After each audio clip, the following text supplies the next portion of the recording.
নমস্কার, নিউজ নয়ের পর্দা আপনাদের সকলকে স্বাগত। আমি সুমি রয়েছে আপনাদের সাথে। চলে যাব বিস্তারিত খবরে।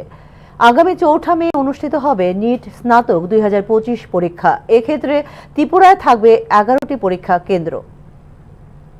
আগামী ৪ মে রবিবার ভারত এবং বিদেশের প্রায় ৫,৫০০ পরীক্ষা কেন্দ্রে নিট স্নাতক ২০২৫ পরীক্ষা পরিচালনা করবে জাতীয় পরীক্ষা সংস্থা বা এনটিএ।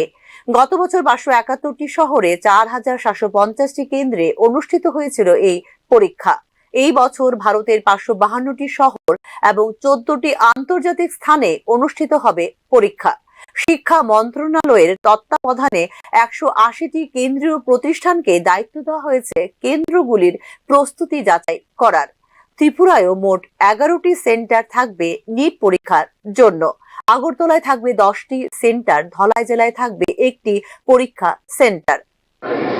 देखिए, आने वाले रविवार के दिन 4 मई को नेशनल एलिजिबिलिटी टेस्ट नीट का एग्ज़ाम हो रहा है और हमने सारी तैयारियां हमारी तरफ से पूरी हो जा चुकी हैं और इस बार सभी गवर्नमेंट सेंटर्स पे ही एग्ज़ाम हो रहा है और जो भी पेपर्स डिस्ट्रीब्यूशन से रिलेटेड और जो भी सिक्योरिटी से रिलेटेड इंतज़ामात हैं उन्हीं को देखने के लिए आज कंबाइंड टीम एडमिनिस्ट्रेशन, पुलिस और जो नोडल ऑफिसर हैं इनके साथ हम सभी सेंटर्स पे घूम रहे हैं और हमने देखा है कि सभी इंतज़ाम पुख्ता हैं और नीट का एग्ज़ाम इस बार सुविधाओं और फुल सिक्योरिटी के बीच में कराने के लिए हम प्रशासन की तरफ से पूरी कोशिश कर रहे हैं।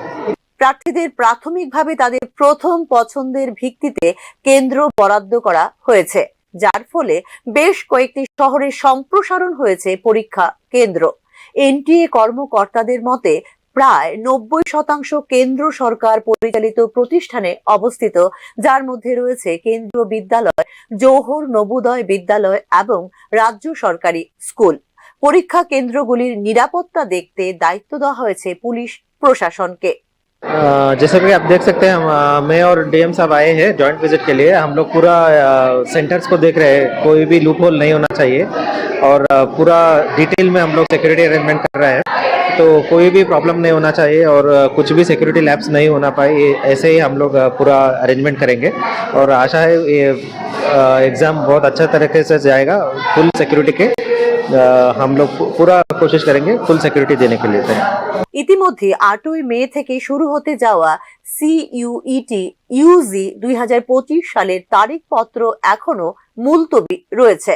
২০২৪ সালের নিট ইউজি পরীক্ষার ফলাফল নিয়ে কাগজপত্র ফাঁসের ব্যাপক অভিযোগের পর সরবরাহ ও নিরাপত্তা তদারকির জন্য রাজ্য স্তরের এবং জেলা স্তরের কমিটি গঠন করেছে এনটিএ।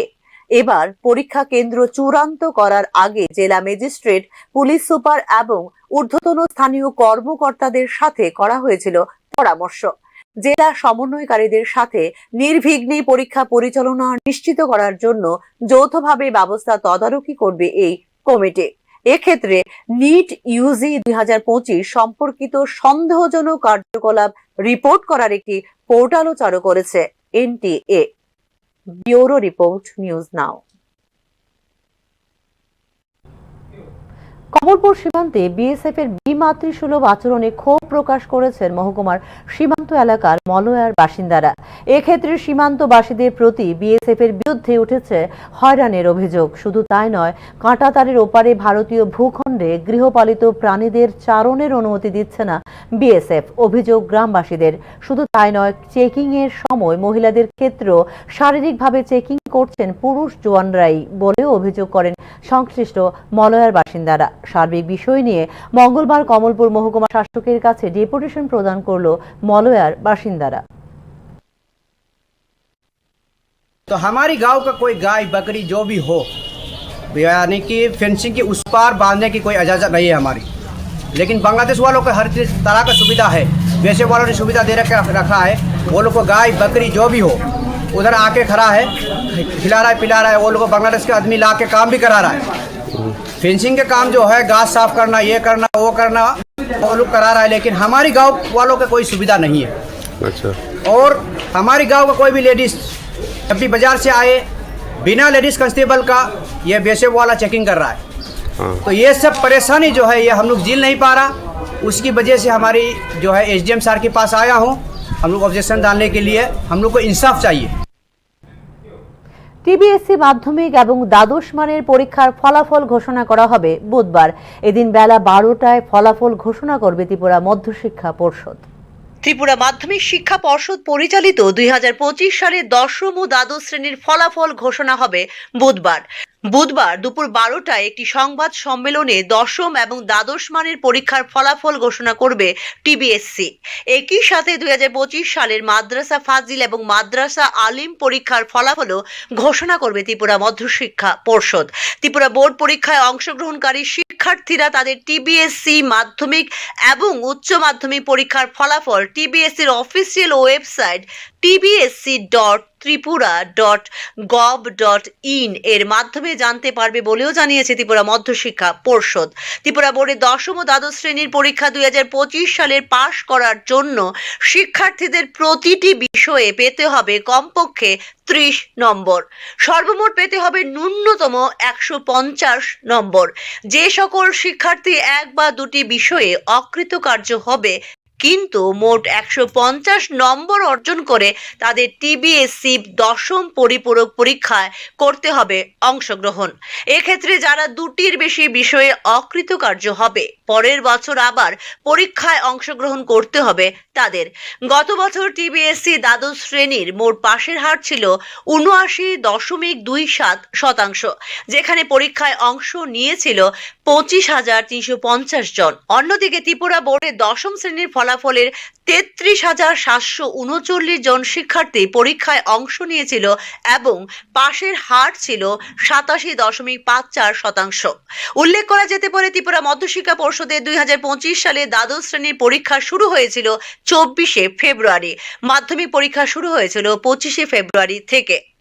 এক্ষেত্রে 22 মার্চ শেষ হয় উচ্চ মাধ্যমিক পরীক্ষা, যেখানে মাধ্যমিক পরীক্ষা শেষ হয় 18 মার্চ।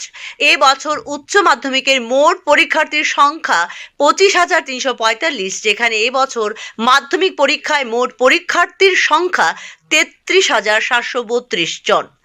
ব্যুরো রিপোর্ট, নিউজ নাও।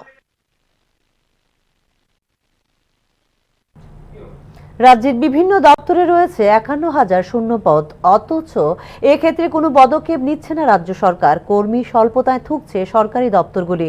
এই বিষয়গুলিকে সামনে রেখে মঙ্গলবার বিক্ষোভ মিছিল সংগঠিত করল বামপন্থী ছাত্র যুব সংগঠন DYFI-TYF।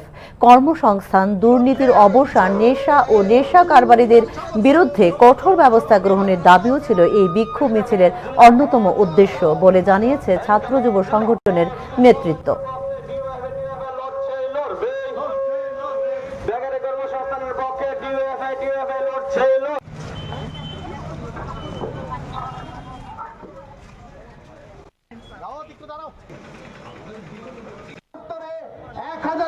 চিকিৎসকের পোস্ট খালি রয়েছে, হাজার হাজার নার্স প্রদেশ খালি আছে, কিন্তু সরকার কোনো নিয়োগ করছে না। শুধু স্বাস্থ্য দপ্তর নয়, সমস্ত দপ্তরে আজকে হাজার হাজার শূন্য পদ খালি আছে। সর্বশেষ যে তথ্য মুখ্যমন্ত্রী খুব দিয়েছেন বিধানসভায় দাঁড়িয়ে, প্রায় 51,784টা এখানে খালি পদ রয়েছে। যে পদগুলি অবিলম্বে পূরণ করতে হবে, না হলে এটা পর্যায়ক্রমে সেই পদগুলি অবলুপ্ত হয়ে যাবে। আমরা আপনাদের জানার জন্য বলছি, 2017 সালে যখন বামফ্রন্ট সরকার ছিল রাজ্যে, তখন শূন্য পদের সংখ্যা ছিল মাত্র 17,000। এই বিজেপির 7 বছরের শাসনে আজকে শূন্য পদের সংখ্যা প্রায় 51,000-এর উপর দাঁড়িয়েছে। গোপন সংবাদের ভিত্তিতে একজন ভারতীয় মানব পাচারকারীকে আটক করতে সক্ষম হয়েছে জিআরপি পুলিশ। ত্রিপুরা বাংলাদেশ মানব পাচার চক্রের সঙ্গে জড়িত থাকার কারণে জাকির হোসেনকে গ্রেপ্তার করে পুলিশ। বাংলাদেশিদের রাজ্যে প্রবেশে সহায়তা করার অভিযোগে সোনামুড়া ধনপুরের বাসিন্দা জাকির হোসেনকে গ্রেপ্তার করার চেষ্টা চলছিল বলে জানিয়েছে পুলিশ। গোপন সূত্রের খবরে তাকে সেই এলাকা থেকে আটক করা হয় বিএসএফ এর সহায়তায়। বাংলাদেশিদের রাজ্যে প্রবেশে সহায়তা করা এবং আগরতলা রেল স্টেশনের মাধ্যমে তাদেরকে অন্যান্য রাজ্যে পৌঁছে দেবার ক্ষেত্রে ওভারগ্রাউন্ড এজেন্ট হিসেবে কাজ করত জাকির হোসেন বলে জানিয়েছে পুলিশ।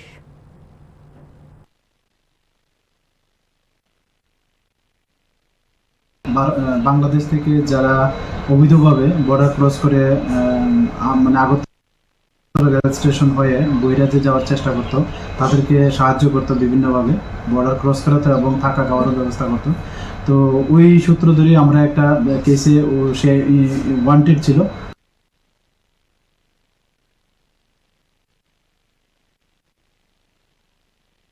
তো প্রাথমিক জিজ্ঞাসাবাদে সে কিছু লোকের নাম বলে, তো আমরা এগুলি সত্যতা যাচাই করছি এবং এই নামগুলি আমাদের যে বিএসএফ এর গোয়েন্দা দপ্তর আছে এবং আমাদের যে অন্যান্য সিস্টার এজেন্সি আছে সবাইকে এটা শেয়ার করেছি এবং আমরা দেখি এবং ওদেরকে আইডেন্টিফাই করে আমরা অবশ্যই তাদের আইনের আওতায় আনবো। আর ওনার নাম হলো জাকির হোসেন, ওনার বাড়ি ধনপুর বাজারের সঙ্গে, যা সোনামুড়া থানার অন্তর্গত। এখনকার মতো সংবাদ এই পর্যন্তই। পরবর্তী সংবাদ দেখতে চোখ রাখুন নিউজ 9 পর্দায়। নমস্কার।